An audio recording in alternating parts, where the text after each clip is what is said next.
start recording. Okay. So this session is going to be a little different than the other sessions, and it's going to be primarily what you make of it. So we're going to have a lot of discussion, a lot of back and forth, because I feel that that's how most people study best, is when they have someone to kind of bounce ideas off of and just kind of talk about the topics out loud. So that's what we're going to do in this session. It's going to be less of me talking and more of you all answering my questions and kind of giving feedback to each other. So hopefully that helps. So without further ado, let's get started. So first, I want to go back to when we very first started the class, that first PowerPoint, when we talked about in the organizations of life, deductive and inductive reasoning, and all of that good stuff, which honestly feels like a lifetime ago. But it's important to go back and review those topics as well, because they will appear on this first exam. So let's talk about the organizations of life. So definitely all of them are important, but especially starting at the organism and working our way up to population, community, and then eventually the ecosystem and the biosphere.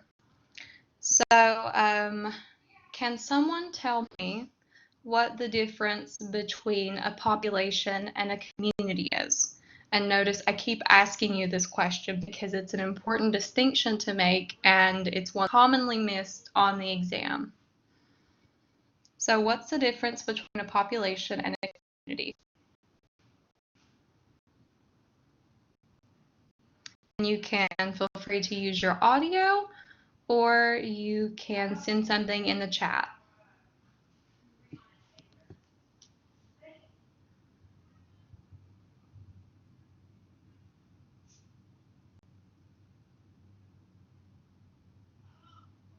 Okay, someone's got to answer, because this is how this population. What were you going to say, Autumn or Simone? I was gonna say is population, the same species, and then community is basically different species in one. Yeah, very good. And I see that Ian and Isaac also answered, so very good, right?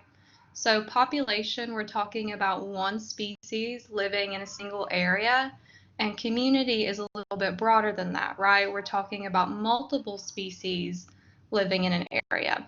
Very good. Okay, so then what's an ecosystem, which is the next step up from community?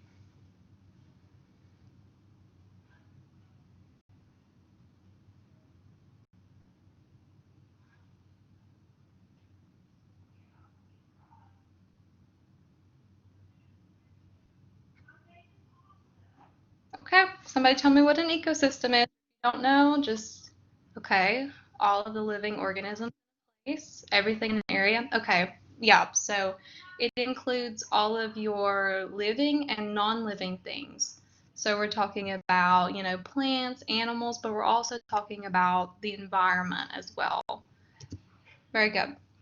Okay, so you definitely need to know that. So know basically the smallest, so organism, population, community, ecosystem, and then biosphere, the largest and encompasses everything. It's the world. Okay, so then we move on to deductive and inductive reasoning. Can someone tell me the difference between those, or maybe just even tell me one?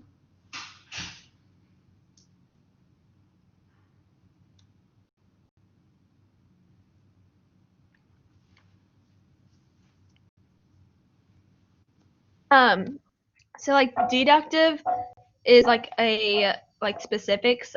Like somebody said, like a detective has to have this information to figure out an answer to something, and inductive is like an inference. It's more broad.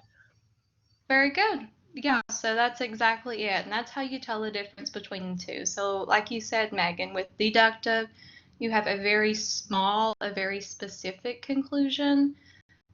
with deductive reasoning, and then with inductive reasoning, you end up with something broad that can be generalized to a lot of things. Very good. Okay, let's talk about a controlled experiment then.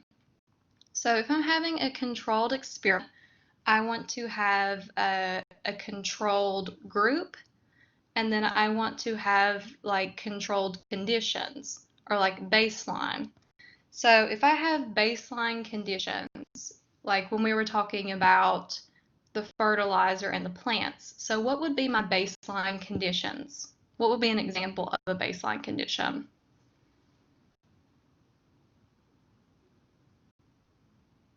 Do you all remember that example from class?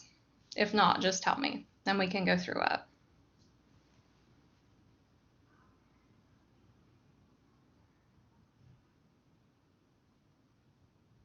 I don't remember. Okay. Exactly. Yeah, Morgan. So like our baseline conditions or our controlled conditions are something that we're going to keep the same, right? If we're testing the effects of fertilizer on plants, then we want to give them all water. We want to make sure they all get sunlight. So that sort of stuff. Good. So how does that differ from like a control versus a treatment group then?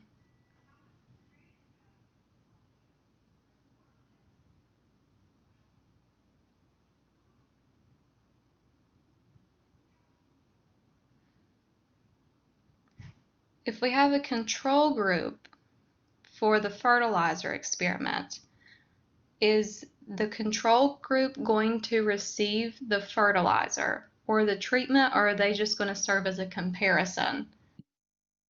Right, good. So the control group, the purpose of it is that it serves as a comparison for your treatment or your experimental group. So if we go back to the experiment with the fertilizer, our treatment group would be the plants that are receiving the fertilizer. And then we can compare the two to actually see if, fertilizer is going to make this plant grow more or not based off of what we see in the control group. So the purpose of a controlled experiment is just to increase reliability of your study. Okay, so that's important. What is a hypothesis?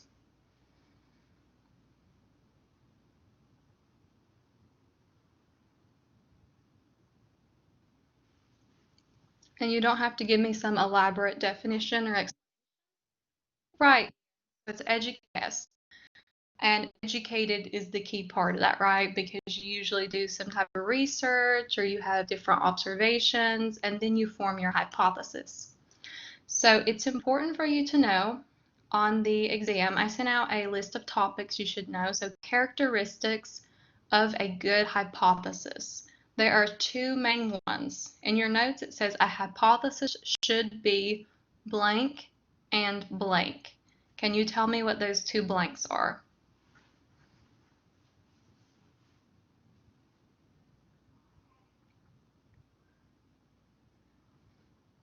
Is one of them falsifiable? Yes, it is. Very good. So a hypothesis should be falsifiable, and yes, Ian, it should be testable. So you should be able to design an experiment or something like that to test your hypothesis. And falsifiable meaning that, it can be proven false if it is false. Very good. Okay. So how does a hypothesis then differ from a law and a theory? And if we think about how we talked about it in class, a hypothesis is the smallest, and then we get to a law. So who can tell me what a law is?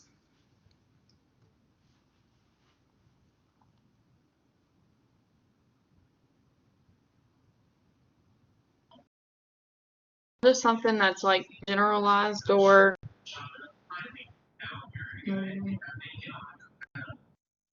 Yeah, so a law is a step up from a hypothesis, but I wouldn't really think about it in terms of general.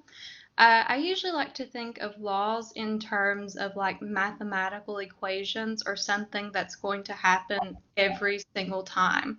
So if we think about one of the common Newton's law of gravity, if you drop an object it's going to hit the ground every single time, no matter what. So it's like something that has been tested and proven so many times that it's kind of like set in stone almost. Okay, so it's a step up. And then we have theories. That just mentioned like generalizable, and that kind of falls under the category of theory because theory is the broadest. So it includes a bunch of laws and hypotheses. And theories are built over many, many years. If we think of something like cell theory, which involved like multiple scientists over multiple decades and centuries even. So the theory is the broadest. So just know that. So like hypothesis is the smallest, theory is the broadest, and kind of know those general definitions that are in your notes. Okay. And another thing I wanted to talk about was the evolution or like the steampunk moths example, because that does come back on the exam. I can think of one question in particular, but it's that same concept. So we'll just go through that example really quick because I feel like that really helps kind of apply the concept. So for the steampunk moths example, which we went over a long time ago, we had our white birch trees, and we had our white moths and our dark moths. So before, the steampunk and all of the soot covered the trees, which moths were better at surviving because of their color? They were better able to blend in. So the white moths or the dark moths? Yeah, very good. So the white moths were able to blend in better with the trees, so they were able to survive, whereas the dark moths, they got picked off really easily. They got eaten by other animals because they were easily spotted. Now, when soot then covered the trees, how did that change? Which moths now were better able to blend in and survive the dark? Very good. So that then basically changed the relative distribution of white to dark moths, because it just comes down to the simple fact, if you're dead, you can't reproduce and you can't pass on your traits. And that's basically a fundamental thing to evolution. So just keep that in mind. The survivors basically go on to reproduce, pass on their traits, and kind of have almost this genetic immortality. So they get to live, and they get to pass on their traits, pass on their characteristics, and that sort of thing. But if you're familiar with that example and you know how it works, then you should be able to answer the question on the exam with no problems. So are there any questions on this introductory stuff? Because it is important and it will be on the exam, 100%.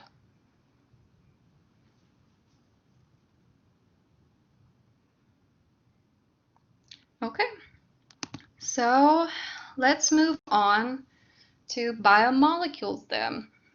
I feel like this was probably the hardest PowerPoint of the 3 or 4 that we went over, but that's just my personal opinion. You may think tour of a cell is harder, but we'll get to that stuff here in a minute. So first, let's talk about the difference between a monomer and a polymer. Can someone tell me the difference? Isn't a monomer one and a polymer is many? Yes, very clearly. And yes, good, Isaac. So monomer is just a single unit of something, and a polymer is multiple units put together. Very good. And so that's applicable all throughout the biomolecules PowerPoints, right? Because when we're looking at carbohydrates, so like a monosaccharide, that's our monomer. But when we put multiple monosaccharides together, to make disaccharides and polysaccharides, we get polymers. Good. Okay. So another important thing to know, definitely, is the difference between dehydration synthesis and hydrolysis. Can someone tell me the difference there? Dehydration synthesis is like putting together two molecules, and then hydrolysis is like taking the oxygen out. Yeah, so very good. So dehydration synthesis, if we break that up into its two parts, synthesis means to create and dehydration means to remove water. So typically we're taking two smaller molecules, we're putting them together, and in the process we remove water to make one larger one. And hydrolysis, if we break this word down as well, lysis meaning to break, hydro meaning water, so we're doing the opposite process.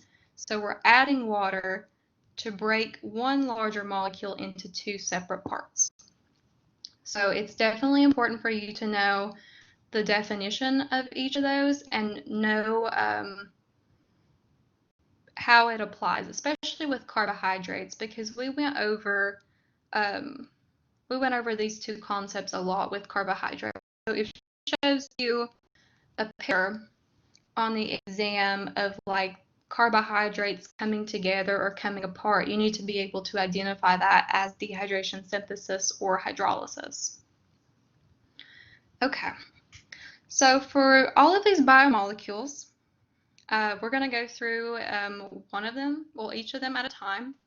And while we're going over them, I want you to send characteristics or as things that you know about carbohydrates to the chat, and then we will talk about those. So first, let's start with carbohydrates. I want everyone to send at least one thing that they know about carbohydrates that they think is important.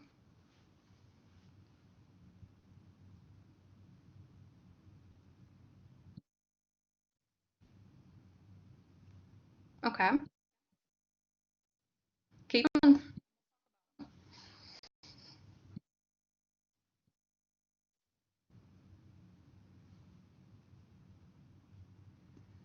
Okay. So these are good starting. Good.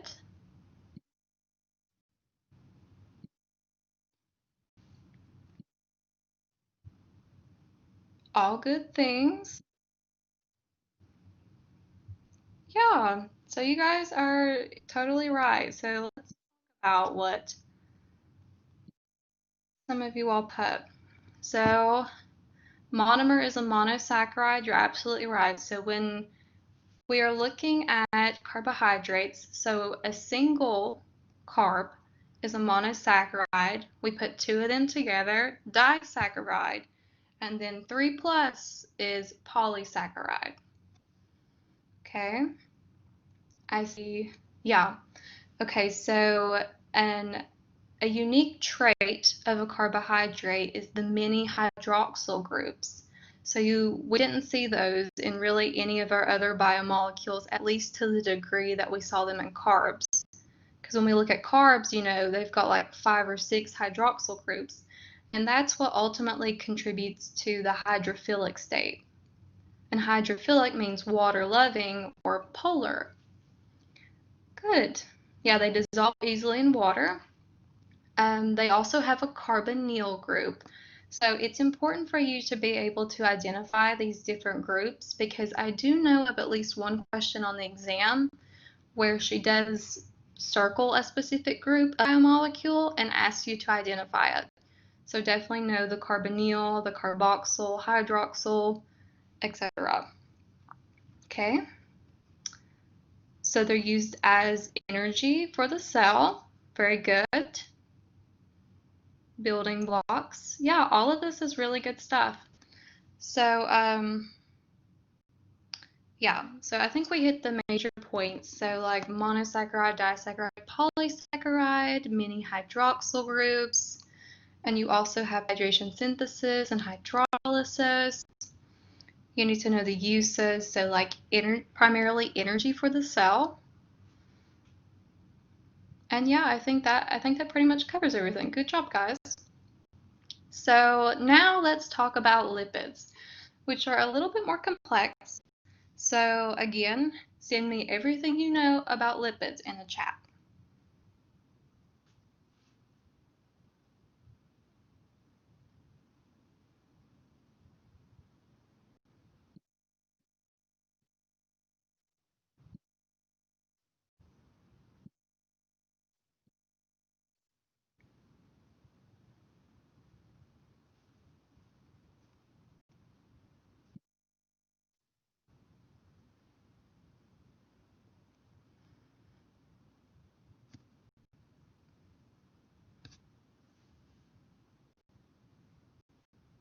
Okay, I'm seeing a lot of good content, very nice. Okay, so I see uses for lipids. So lipids act as energy storage for the cell, and they also act as structure, right? When we talk about our phospholipids, which are a type of lipid. I also see things about the hydrophobic or nonpolar nature of our lipids. And when we talk about that, we're primarily talking about the triglycerides, which is like the first type of lipid we looked at. So it's like plant and animal fats. And those are where you see that ester bond. So you have a picture of it in your notes. Definitely know that ester bonds are associated with lipids. And the reason why these lipids are typically hydrophobic or nonpolar is due to the hydrocarbon chain that you see in your fatty acids, which the fatty acid is basically like a single unit that comes together to make the lipid. Very good. So we have our triglycerides, and you also have your phospholipids. And how are phospholipids unique compared to other types of lipids? They have both a hydrophilic and a hydrophobic, right? Okay. Yeah, very good. Very good, Kaylee. So they do have a hydrophilic head and a hydrophobic tail. So they have those two parts. Does anybody know? I'm pretty sure we went over it today in class. What's that term when I have a hydrophilic part and a hydrophobic part? Isn't it like amphatic or empathic or something like that? Yeah, very good, Eric. So it's amphipathic. It's a little hard to pronounce, but you were definitely on the right track, and that's the term for that. I don't think that comes up on the exam, but it's still really good to know because it may be on the next. Good. So phospholipids, you know, they're amphipathic, and because they're amphipathic, they can form the cell membrane and be structure for the cell, which is super important as we looked at more into tour of a cell, which we'll touch on here in a minute. Very good. And then steroids were a final type of lipid. And what is basically the hallmark of a steroid? What can I use to identify it? Right, Megan. So the four fused rings. All steroids have those four fused rings. They will occasionally have different groups sticking off of the rings, but they will always have the four fused rings. Good.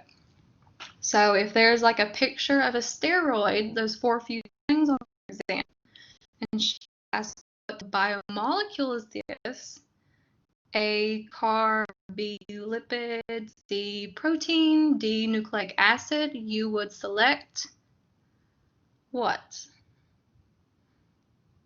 What kind of biomolecule is a steroid? Lipids! Yes, it is good. Very good. Okay. Okay, now let's talk about proteins. So send me all of your information on proteins, everything you can remember right now.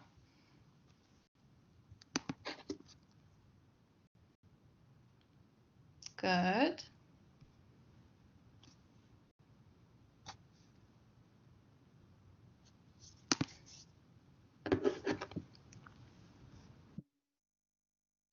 Good, good. All good things.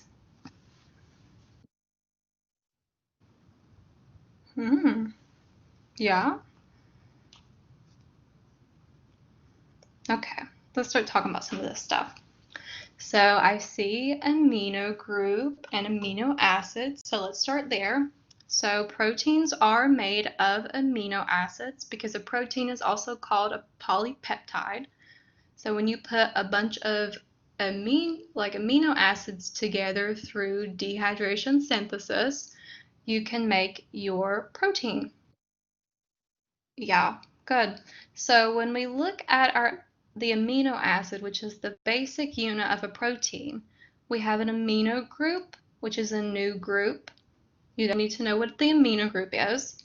We also have a carboxyl group, and we saw the carboxyl group in our fatty acids of our lipids. So just keep that in mind as well. And then we have the R group, right, which kind of introduces variation, and it's what makes the 20 different amino acids different from each other.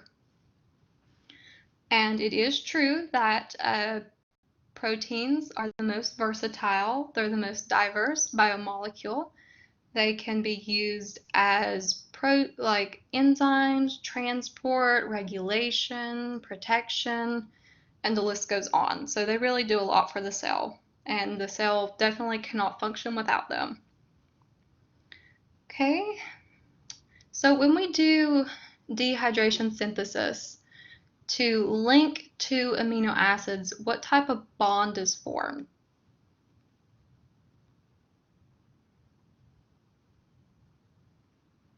Peptide bond. Yeah, very good. And I see that Kaya put that in there too. So definitely know that the peptide bond is associated with the amino acids and then eventually the protein. Okay, made in the ribosome. You are absolutely right. So we'll talk about that more later, like how a protein kind of travels throughout the cell, because you'll need to know that for the exam as well. Okay, 4 levels. Right, so primary, secondary, tertiary, and quaternary structures associated with proteins. So can anyone tell me what the primary structure of a protein is?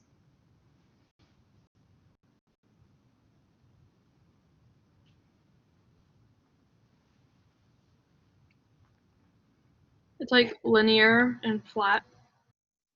Right, so it is that linear or flat, just it's a sequence of amino acids. That's all it is, and they're held together by peptide bonds, right?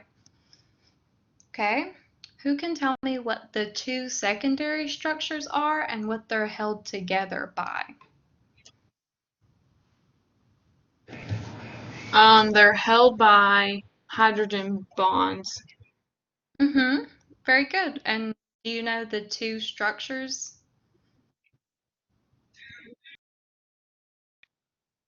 Is that like the alpha helix and the beta pleated sheets? Yeah. They... Yeah, so you have your alpha helices and your beta pleated sheets, and then the hydrogen bonds that hold those structures together. Very good. Okay. What about the tertiary structure? What is that one?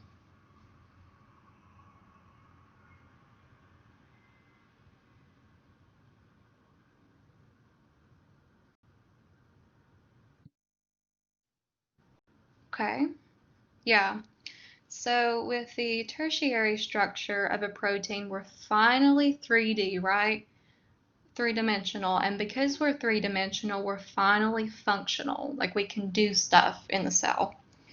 And you do have those side chain interactions which hold everything together. That's important too. Okay, and then quaternary, which most proteins don't even really reach this stage. Who can tell me what the quaternary structure is and what it's held together by?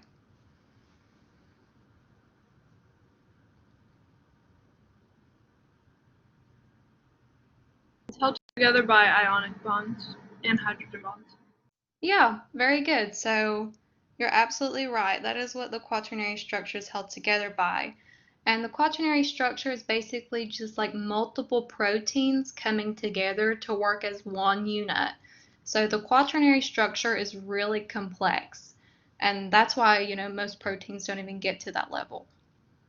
Very good. And I think that is pretty much it for proteins. Unless you all can think of anything else that you had questions on, you can just send it to the chat. But then we'll move on to nucleic acids, which there wasn't really a lot on these for the Biomolecules chapter, but we will still talk about it. So what are my 2 nucleic acids?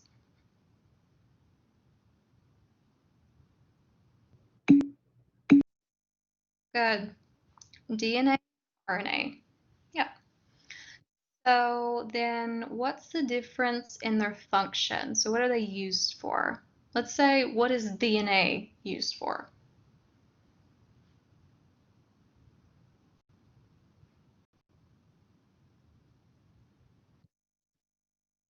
Right. Information. Long-term storage of genetic information. Good. And then RNA, what is RNA used for?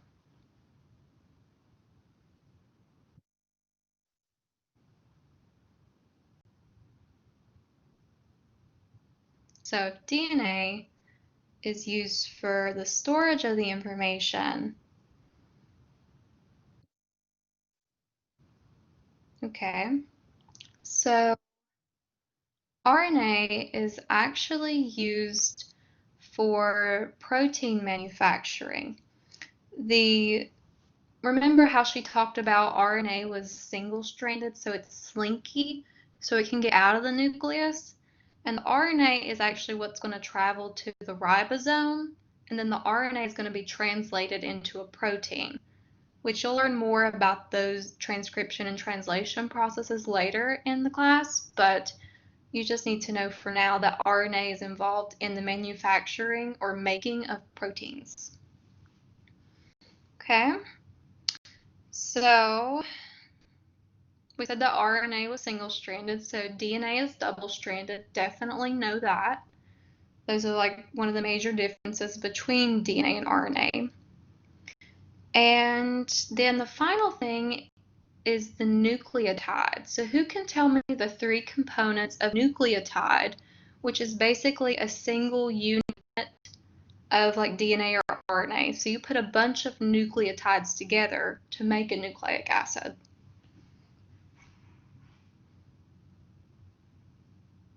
So 3 parts of a nucleotide. You have to know that for the exam. The phosphate group, the sugar, and then the nitrogenous base.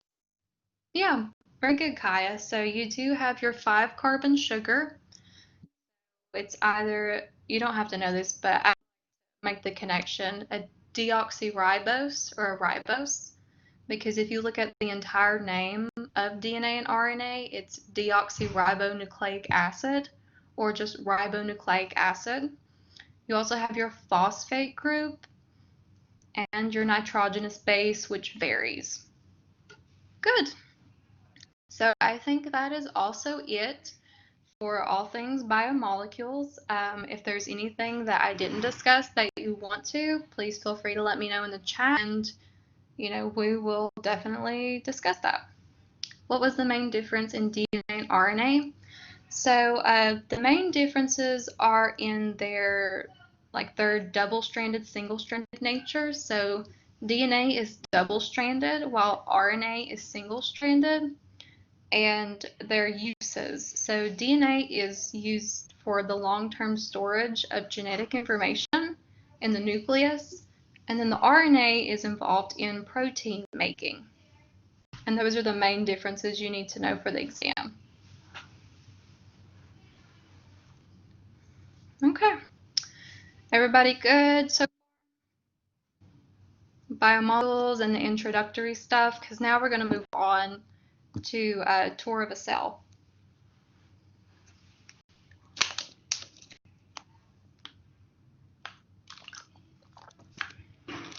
Okay.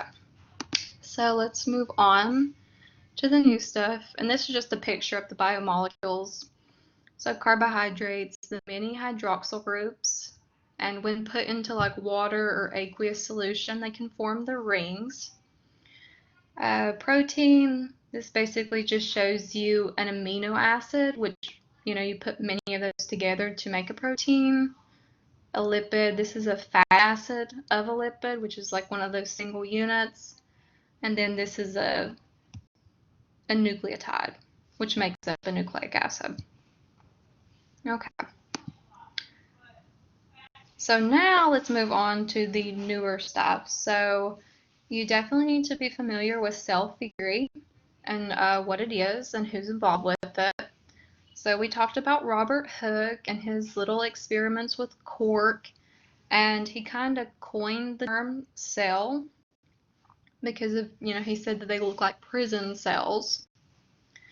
And basically the basics of cell theory basically just say that all living organisms are made up of one or more cells, and cells come from pre-existing cells, so they don't just come from nothing.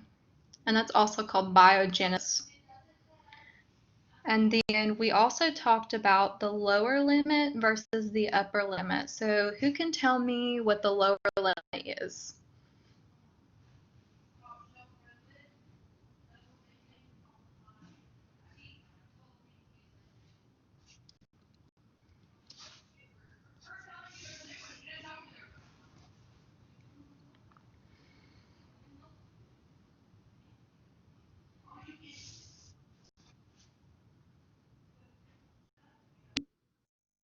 Okay, that's written down. Like, I don't understand what is actually written down.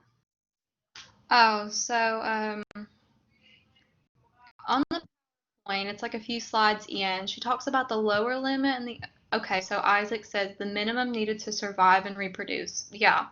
So this is like the smallest possible size that the cell can be to hold all of its organelles or its mini organs. And you need your mini organs in order to survive.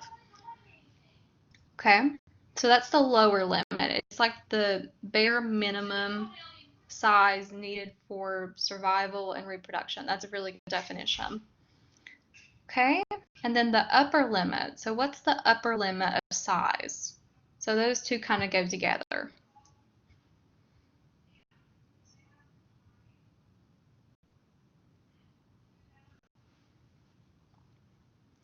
So if the lower limit is the minimum needed to survive and reproduce, then the upper limit must be the opposite, right?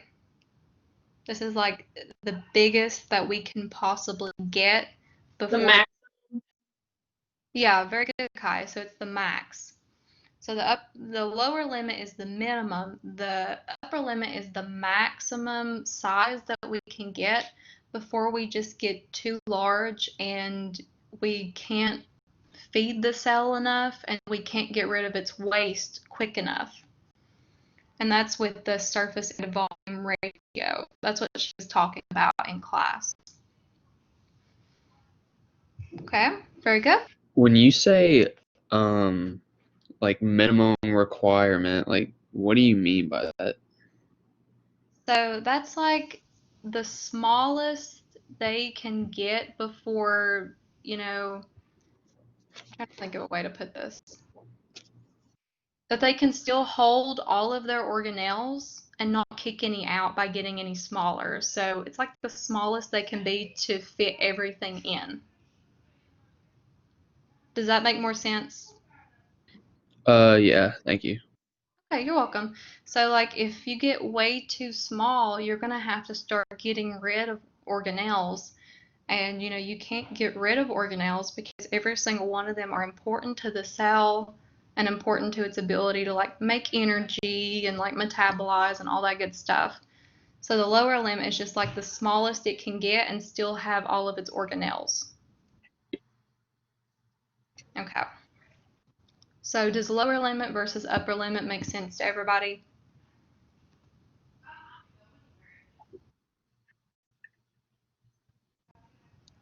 Yes, no, so. Thank you. Yeah. Okay, good. So another thing is knowing what all cells have in common. So, prokaryotic and eukaryotic, just generally all cells. So all cells have a plasma membrane, which is made up of what type of biomolecule?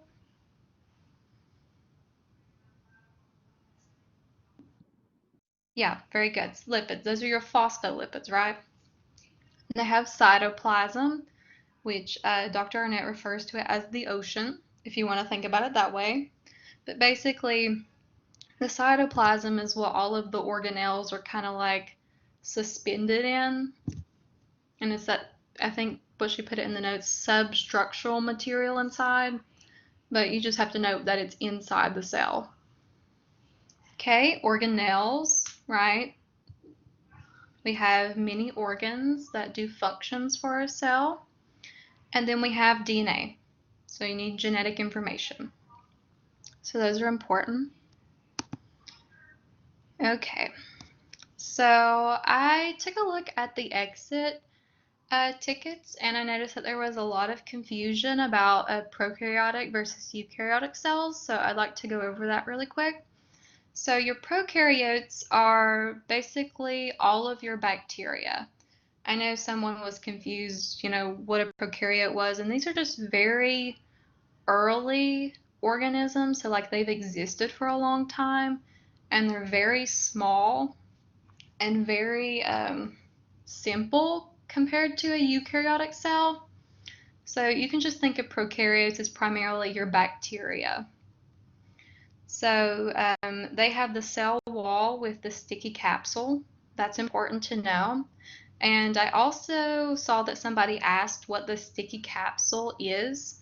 And you don't need to know, but it's also called the glycocalyx for those of you who are interested in that.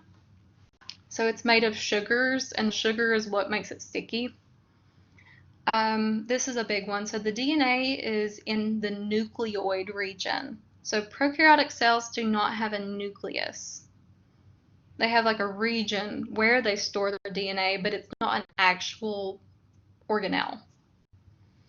And then don't have any membrane-bound organelles, so everything's kind of free-floating in the cytoplasm. And then for eukaryotes are obviously larger, they're more complex, and these are like your plant and animal cells. And, you have a cell wall in plant cells only. You don't see that in animal cells.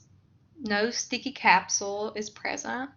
DNA is found in the nucleus. So eukaryotic cells have a nucleus, and they also have membrane-bound organelles. So really that's the important distinction, if you don't remember anything else, is that prokaryotes do not have membrane organelles, but eukaryotes do have membrane-bound organelles.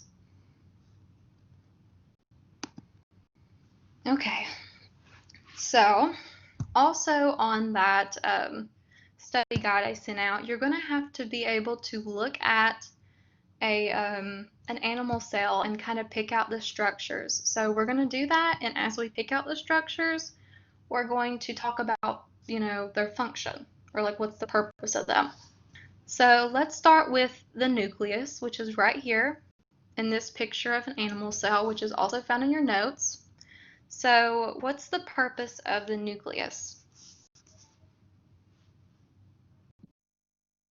Stores DNA. Very good. So that keeps your genetic information safe.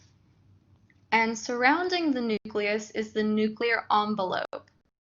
Basically, it also protects, your nucleus and your DNA in your nucleus, and it controls what can go in and out. So you don't want like cell waste getting in with your, your DNA, because that would be catastrophic for the cell. So that's its purpose. Okay, ribosomes. So there are two types of ribosomes. So we have bound ribosomes, and then we have free ribosomes. So where are the bound ribosomes found? Good. The rough ER, or the rough endoplasmic reticulum, which is found right out here outside of the nucleus. And if you look really closely, you can see these little dots, and those are meant to represent ribosomes. And if you look out here, you can also find some in the cytoplasm. And those are your free ribosomes. So can anyone tell me what the function of a ribosome is?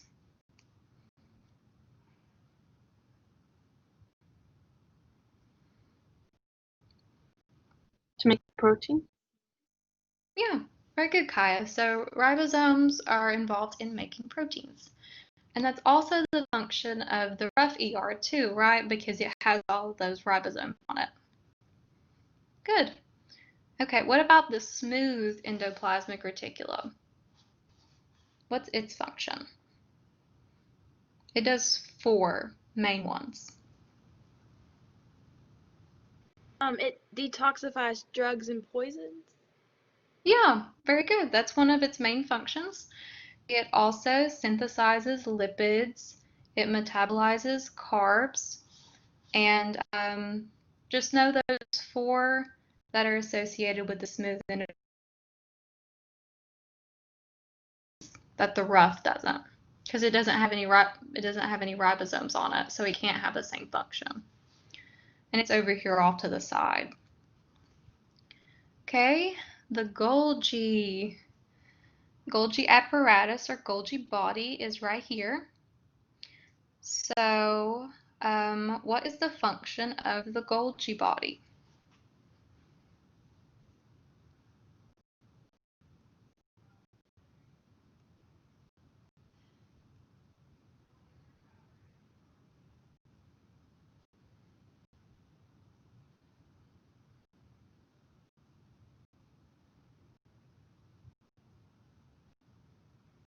Okay, I'm not saying this is, okay, packaging center. Very good.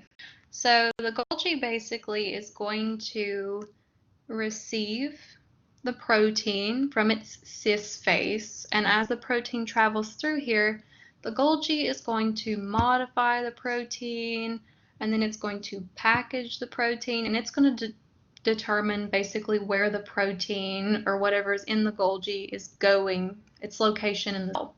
So it enters through the cis phase or the receiving, and then trans, it exits, and then goes on its way wherever it's meant to go. But the Golgi body basically acts as your post office. And remember, you have those little transport vesicles that act as like I think she said FedEx drivers, like mailmen, that sort of thing, if you get that analogy. Good. Okay, mitochondria.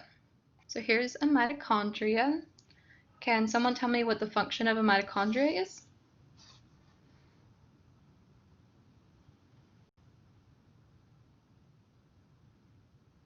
It's the powerhouse of the cell. You are absolutely right, Megan.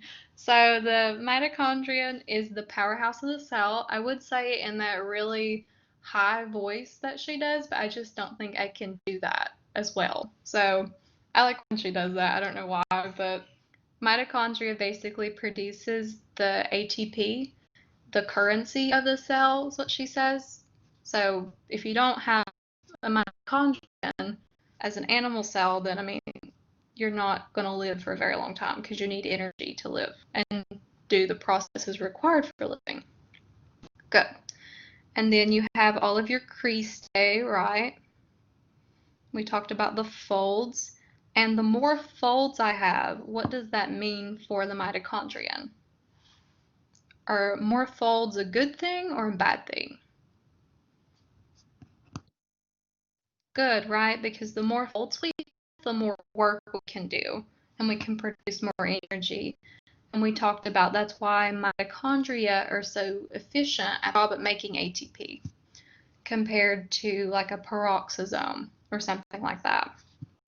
And since we're talking about it, here's a peroxisome. So does anybody remember what the function of a peroxisome is?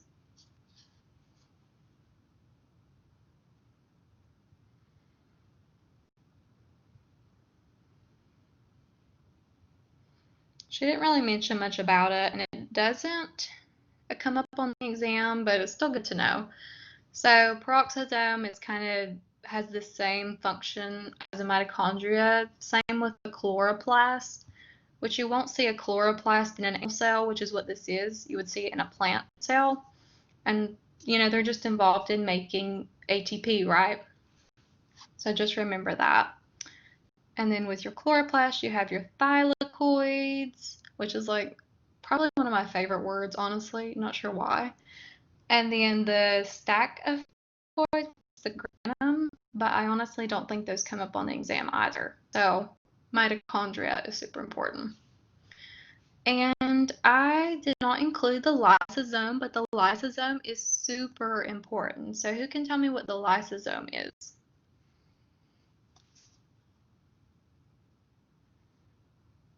Or like, what's its function?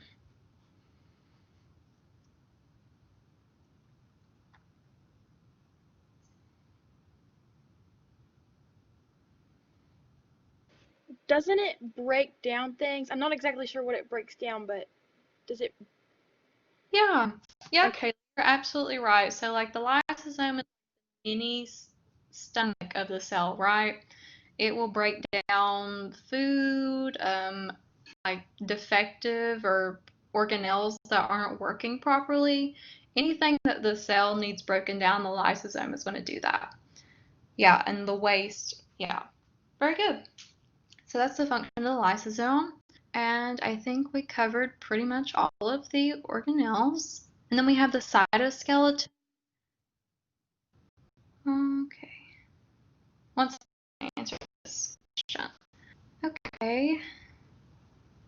Yeah, so Sophia, we're actually going to talk about the pathway of a protein through the cell once we're finished identifying all of the different parts. So just hang tight for me, okay? I know that this session is a little longer than what you're used to, but I really want to make sure everybody's prepared for the exam and feels good about it. Okay? So the cytoskeleton, remember that in class she said she didn't really mind if you knew like all of the individual components. You just need to know what the cytoskeleton is for. So what's the purpose of the cytoskeleton? It anchors down the organelles. Yeah, very good. So it anchors the organelles, and it also just maintains like structure for the cell, keeps it like collapsing upon itself, and it also helps transport like materials throughout the cell too. And she showed you that picture with like all of those squiggly lines basically, but they're like all throughout the cell. But you know, that's the cytoskeleton, and it's used for a lot of like structure, strength, and transport within the cell. Very good. Okay. So I think that is pretty much all of the organelles and their functions. So very good job. And now we'll talk about, the pathway of a protein through the cell, which that was also what your in-class assignment was about. So like Sophia says, we're going to start in the nucleus, right? And a process called transcription, which we haven't talked about, you don't have to know it, will happen and convert the DNA to RNA. Okay, so once we come out of the nucleus, we're going to find a ribosome. And that could be at the rough endoplasmic reticulum, or it can just be in the cytoplasm. So we have two options. But once we find our ribosome, we're going to undergo a process called translation, which again, you don't need to know. But that process of translation is basically converting the RNA into a protein. Okay? And then once we're a protein, we're going to make our way to the Golgi.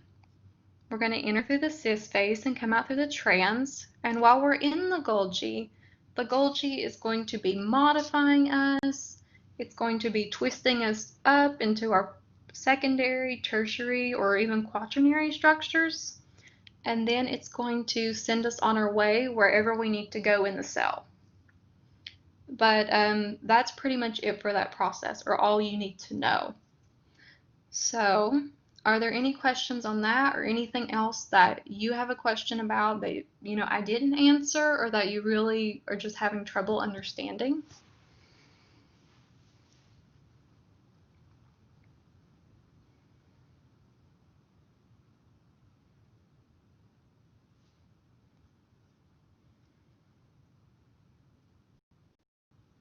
Do you care to repeat like what the process of the protein that you just said was?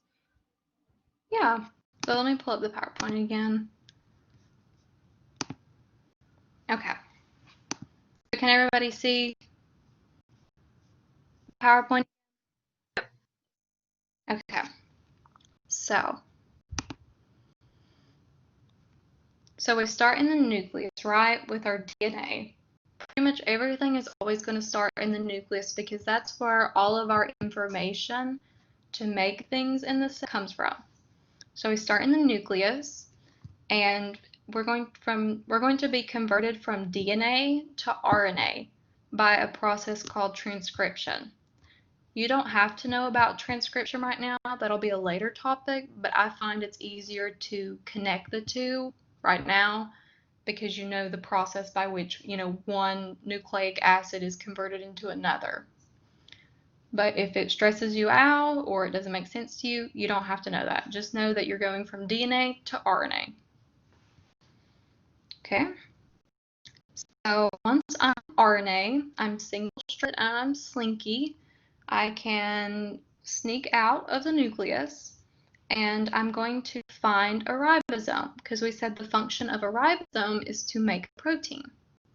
So I can either go to the rough endoplasmic reticulum, which has a bunch of bound ribosomes, or I can just find a random ribosome in the cytoplasm somewhere. Either could happen.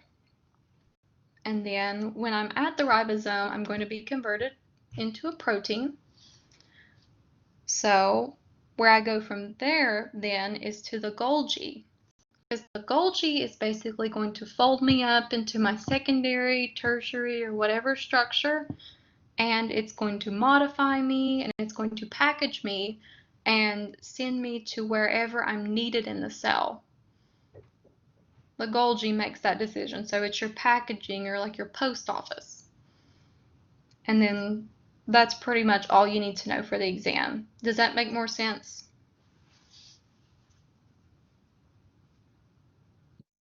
Good. Okay. So Eric says anything about isotonic, hypotonic, and hypotonic on the exam. So I don't think so. Those have to do with osmosis, which we're going to go over, and it's a type of passive transport, which we just now started. And she's going to go over a little bit more on Friday, but she's just going to like graze over the topics. I don't think those will be on the exam. Okay, are there any more questions?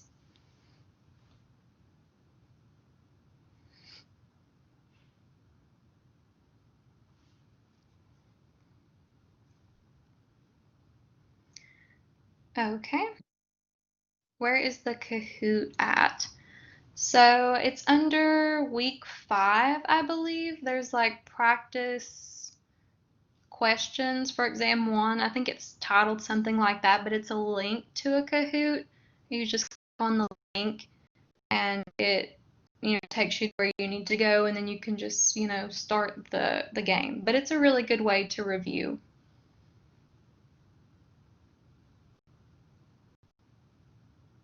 And if you still can't find it even after that description, just email me and I'll like send you a screenshot of what you're supposed to click on. Okay. Any other questions, concerns, or comments? Because we've been here for an hour now, and I really appreciate you guys sticking with me through the entire hour. And I really hope this session helped you review for the exam and that you feel better about it now. But, still keep studying, keep working hard, and keep asking questions.